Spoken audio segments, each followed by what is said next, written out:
Hey folks, welcome back to Retirement Roadmap with Master Plan Retirement Consultants. My name is Evan, and with me as always, retirement planner Mark Fricks. The Tax Cuts and Jobs Act of 2017 reduced personal income taxes for many Americans, but it expires on December 31st, 2025. If Congress doesn't act, taxes could rise for many American households. While no one can predict the future, Congress will have three choices: extend the legislation as is, adapt it, or allow it to expire. But without an extension or other changes, income taxes will likely go up for many of us. And to add another wrinkle to the situation, the federal exemption for gift and estate taxes will be cut nearly in half if Congress doesn't act. The act was a massive overhaul of the federal tax code that took effect in 2018. In fact, it was the largest piece of tax reform in 3 decades, created a 21% flat corporate tax rate, which was permanent. However, numerous tax cuts for individuals were temporary, thus the need to keep an eye on how Congress chooses to handle the legislation's potential expiration at the end of next year. So Mark, if you were a betting man, what is your educated guess on our future tax situation? Boy, that's a tough one because it's so political. It's right now there's some words coming out from both candidates about what they would do that sound good, but they're trying to get elected, right? Right. And so even the Biden campaign came out and said, well, we might adjust this and adjust that. And then of course Trump has his own ideas and maybe making it even more tax cuts, lowering the corporate tax a little bit more, things like that. But it's anybody's guess. I mean, we're so divided politically. We have a Senate and a House that are so close, and taxes are such a hot button that we don't know. We don't know, which is why we are trying to be proactive, as you know, in trying to get more and more money out of IRAs into Roths while the taxes we know are still low, because we don't know what's going to happen. Right. Well, about a year ago, we recorded an episode, Taxes Are on Sale, to remind people this is a finite time period where taxes are going to be like this. And now we're about a year and a half remaining in this current tax situation unless things change, however they change. Well, the other thing you have to think about too, Evan, is what's happening in our government from a spending standpoint. Yeah. 34 trillion in debt now. We've got Medicaid in trouble. We've got Social Security in trouble. We've got politicians that use social programs and giveaways to get elected. And so it's just spiraling more and more. And I don't see it ending anytime soon unless Congress, Washington, I should say, really takes an about face and gets more people in there that are willing to keep taxes lower but cut spending. Yeah. We have a spending problem is what we have, not a tax problem. And they won't talk about that because everybody has their own little pet programs. Everybody has their state they want to take care of or their district or whatever. But then they look at everybody else and say, why is this program going on? Why are you spending that money over there? It's all being spent. Yeah. So we have a spending problem, not a tax problem. And the efficiency of our money and our tax dollars is in question as well. We have a lot of federal employees. We see how things are spent out of the bureaucracy and also just the waste. How well it's ran. There's a lot of waste, unfortunately, and you're just going to keep throwing more and more money at those kind of systems and nothing's going to change. But that's a different topic. That's a different topic. That's another show. So the top tax rate dropped from 39.6% to 37%.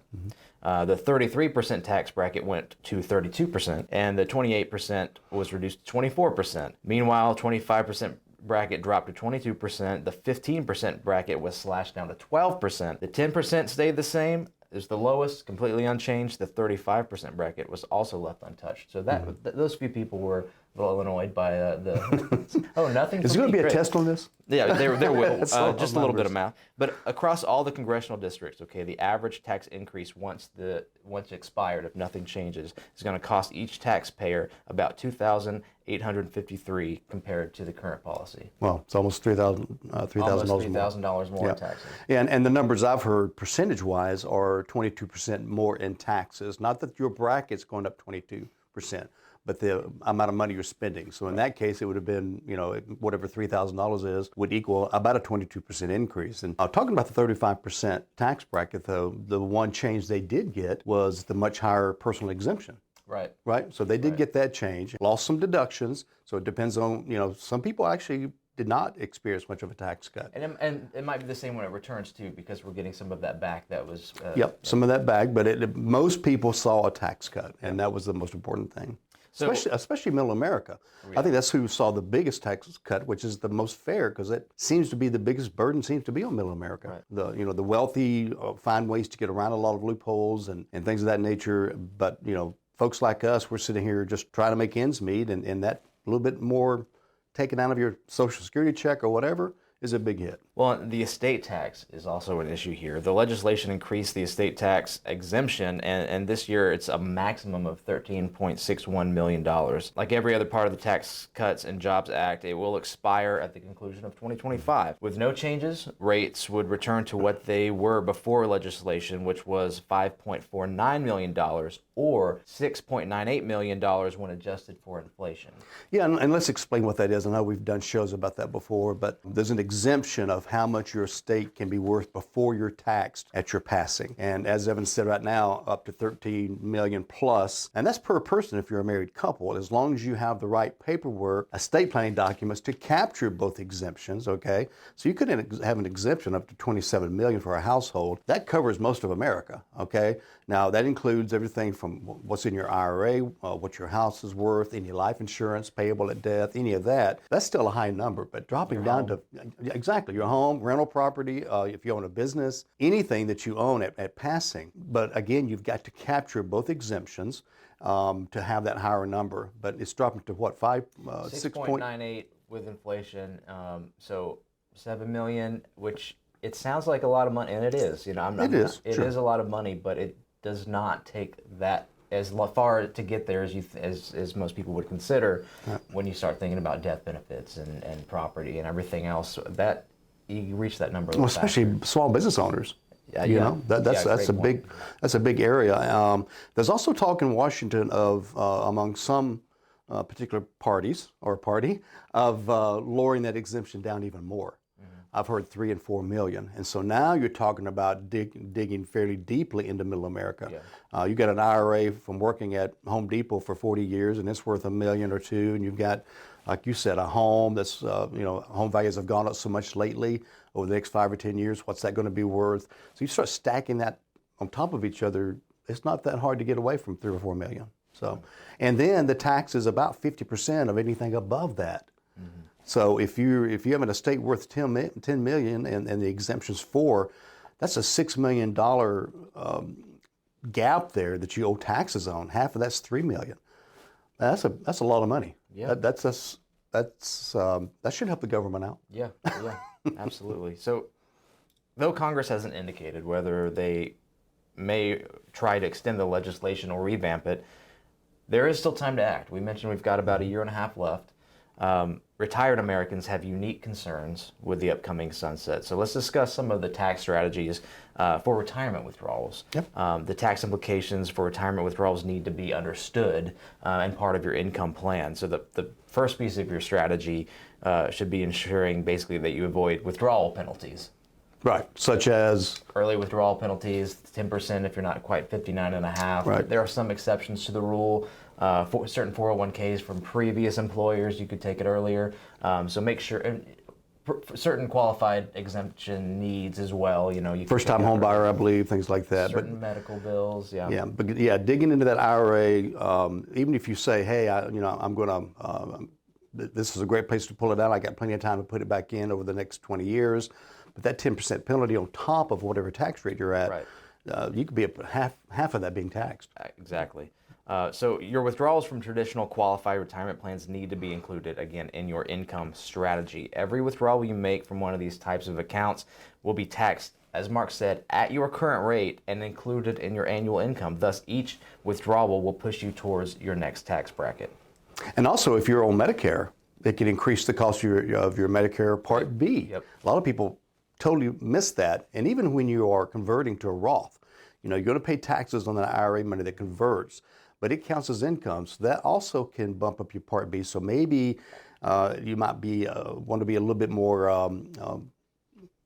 aggressive now. Mm-hmm. If you're under 65, especially if you've retired at 62, you got a three-year window that you can really convert more.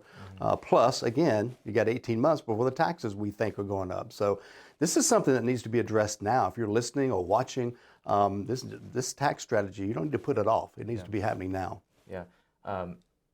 Mark, how do RMDs fit into all of this? Well, so required minimum distributions. If you were born before 1960, you have to start taking money out of your IRA, 401k, or whatever at age 73. And so that amount can be, and it's a dictated amount. So it's a little bit under 4% the first year at age 73. If you're born 1960 or after, age 75, you're required to start taking that money out. Not a Roth, but just IRAs and 401ks. And so that, whether you need it or not, is going to be added to your income. And so that is, again, we have a great report that we run for folks. Be glad to run it for any listeners today. It will show you what your IRA or 401k could really cost you over a lifetime. And those RMDs, if you live to 90, that's 17 years of having to take money out, and you have a decent sized IRA. Let's get it out now while taxes are lower. Because again, taxes, if they do go up, and I believe one way or another, they've got to go up. I just think that's, I've heard economists say the only way to solve the debt problem is two steps. Step one, quit spending so much. And step two, raise taxes. Yeah. And so get those RMDs, make them less in retirement by going ahead and getting some of that money out of your IRA now, because it is based on the size of the IRA. Yeah, that's a great point. And we do have a couple of other episodes that are RMD focused, but that is a great point as far as approaching your strategy to RMDs. Make it part of your income plan, and also consider, right now we are in a historically low tax brackets, period of tax brackets. What am I trying to say? Historically lower period of taxation. Thank you. Spend it down now. Spend while the taxes are lower. Maybe even postpone your Social Security. Let that grow a little bit more, so that when you're ready to turn that on, you're spreading out your tax obligations over a longer period of time. And again, Roth. Speak to the folks a little bit about what exactly a Roth is, first of all, and why that's an essential part of many people's retirement strategy. Yeah, sure. So a Roth is money that you put into a qualified account that you do not get a tax deduction on. So if you put in $5,000, you still show that $5,000 as income, okay? But it grows tax-free and it comes out tax-free, and you're not required to take required minimum distributions at age 73 or 75. You do after passing, but again, it's tax-free coming out. So I don't care if the government raises taxes back up to what they were in the 50s. The top bracket, Evan, most people don't realize this, the top bracket was 90% in the 50s. Yeah. Okay, so now, that was a fairly high income, but it wasn't like you were a billionaire. It was just, upper class. But it was also not a progressive tax, which means that if you hit $1 into that bracket, all of your money was taxed at 90%. So at least today we're a progressive tax system, so you only pay that bracket up until that point. But all that being said, having a Roth, you take control. Now the problem is 401ks, all these years did not have a Roth in them. It was just before tax money. You got a tax deduction, that's great. Didn't pay taxes while it grew. But when you take that money out, boom. It's almost like a 401k bonanza for the government. Okay, yeah. All these millions of retirees, as they have to start taking money out, they're paying taxes on it, and so that's going to be just a continual taxation problem for so many retirees. And as we talk about, Evan, most important thing when you're retired is what ends up in your pocket. Okay, yeah. And so the more you can end up in your pocket without having to take more out of your whatever accounts, the better off you're going to be. A great way to look at these 401k and IRA accounts, people don't consider this, but when you look at that full account number, that whatever that total number in that IRA or 401k traditional qualified plan is, that is not all of yours. You have a mortgage on it. You've got a mortgage. A percentage of that is going to the government. In a year and a half, a larger percent of that for most Americans will likely be going to let's say you have a $100,000 401k, just to make things simple, or IRA. Figure it's probably worth about $70,000. Okay, if you want to include state taxes as well. In a year and a half, if the tax rates do change, go back to the old rates, maybe only $65,000 of it now belongs to you or whatever. Now it's really a different number than that because you'll be taking it out over a lifetime. Mm-hmm. But still, just think of it that way. It's not really all yours, like you said, and you're at the mercy of the IRS and whatever the regulations are and the rates are at that time. And who knows what they could be in the future. And that's also in a bubble. Who knows? You might be working. You might have additional income and still have to take RMDs or something. So, or maybe you inherit an IRA. Okay, that money's got to come out too. Absolutely. So now your mom or dad may have a $200,000 IRA you inherit. You got to start taking money out of that immediately, the year after they pass away. Maybe you're or in maybe even the year in. your 40s, low 50s, mid 50s. Top earning years. Exactly. And you inherit a large IRA. You've got to take that out in 10 years. You're going to be that's added to your income, first of all. So you're going to be at a really high tax bracket. This is all considerations that need to be looked at in your own situation. And again, we're not giving any blanket recommendations here. No. Every situation is different, but these are all concerns that you need to bring to your financial advisor, your tax professional, and discuss how these changes are going to affect you, especially if you're getting close to your retirement years. How can you strategize now to make the most in your retirement and be the most efficient with your money? I do want to take a moment, folks. Speaking of financial professionals, go to our website, masterplanretire.com, where you can schedule your complimentary consultation with one of our advisors at Master Plan. That's an opportunity to discuss your own retirement, your hopes, your dreams, your fears, your goals, and look at your actual income in retirement, your financial situation as well. How long will your money last? Where are your strengths? Where are your weaknesses? Where are the opportunities to improve and make sure that you can have a complete retirement plan? Again, that's masterplanretire.com, or just call the office the old-fashioned way, 770-980-9262. We would truly love to hear from you. You know, what's great about those meetings, Evan, is the fact that, first of all, we and this is all complimentary, we help them get organized, build a simple financial statement. So we need to know where you're at, and then let's see how we can get where you want to be. Without a plan, you're just kind of wavering out there hoping for the best. So take advantage of the meetings. The complimentary reports are great. Love to meet with you. Yeah. A couple other things about RMDs, just to touch on briefly. We mentioned watch out for those early withdrawal penalties. That would be the 10% penalties from IRAs or 401ks or anything else like that if you're not 59 and a half. But also look at penalties for RMDs. We're already being taxed on that. If you miss an RMD, you could potentially be taxed at 25% of what you should have taken.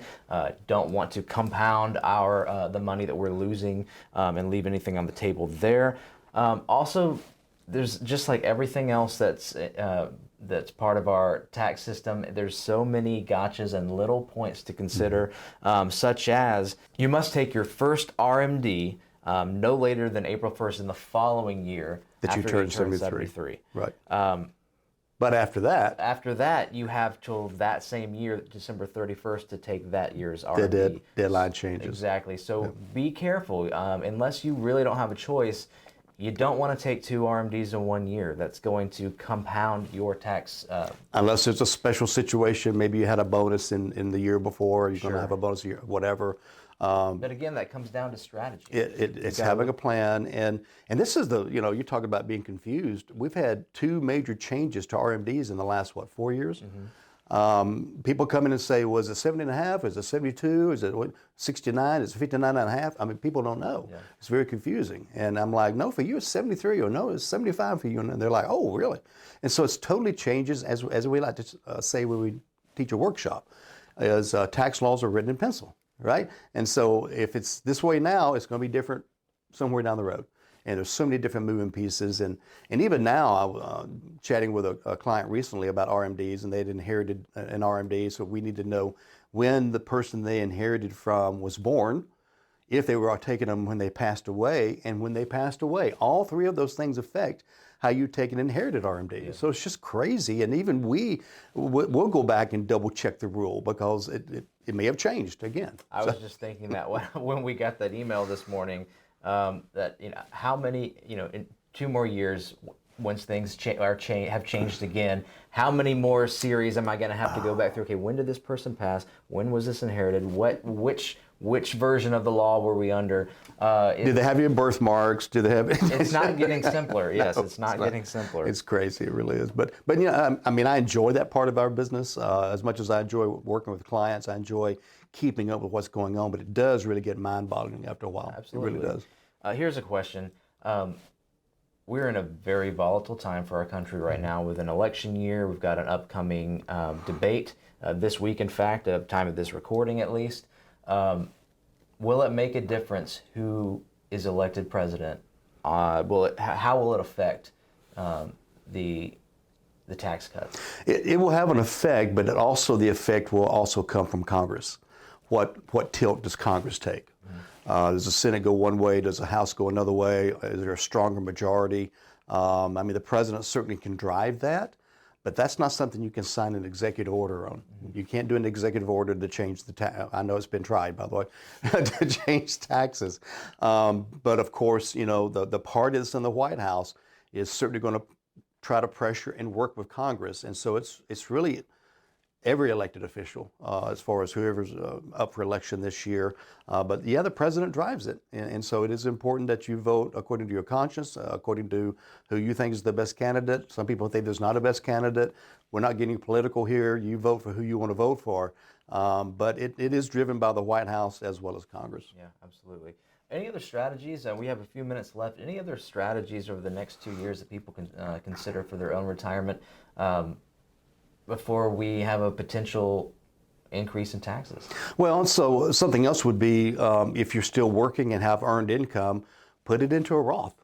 If you're working and have a 401k, let's just shift it from the 401k traditional part to the Roth part. It may sting a little bit in your paycheck, but believe me, you'll be happy you did it one day. And so take a look at it. Almost all companies now offer a Roth portion of their 401k. So look at utilizing that. Maybe just start a little bit. Let's say you're contributing 10% a year. Switch it to 8% traditional, 2% in Roth. See what it does to your paycheck. If you're working, I've got one client we do that was going to retire end of the year.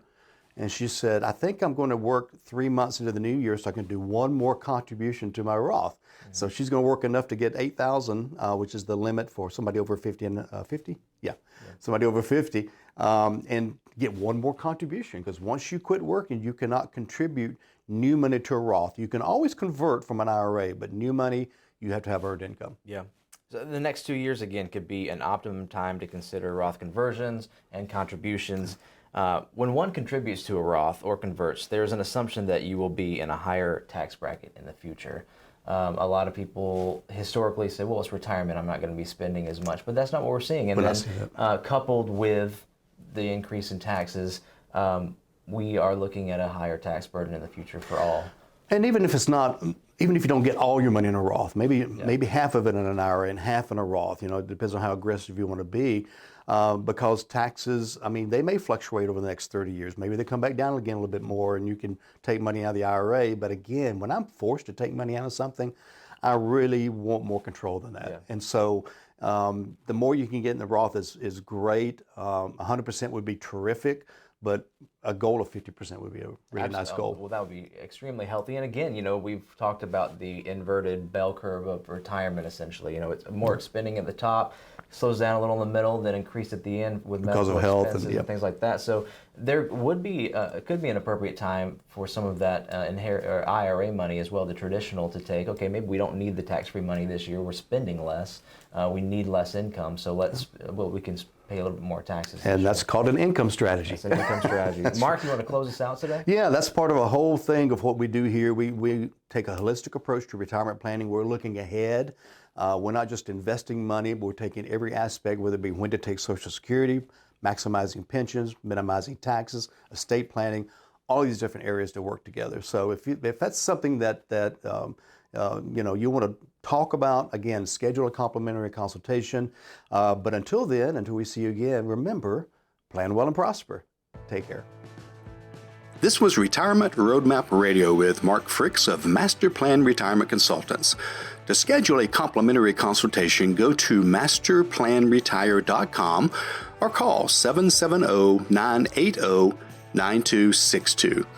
Thanks for listening, and remember, Plan well and prosper. All matters discussed during this show are for informational purposes only. Each individual situation may vary, and the opinions expressed here may not apply to everyone. Materials presented are believed to be from reliable sources, and no representations can be made as to its accuracy. All ideas and information should be discussed in detail with one of our qualified representatives prior to implementation. Advisory services offered through Master Plan Retirement Consultants, a registered investment advisor in the state of Georgia. Mark Fricks and Master Plan Retirement Consultants are not affiliated with or endorsed by the Social Security Administration or any other government agency.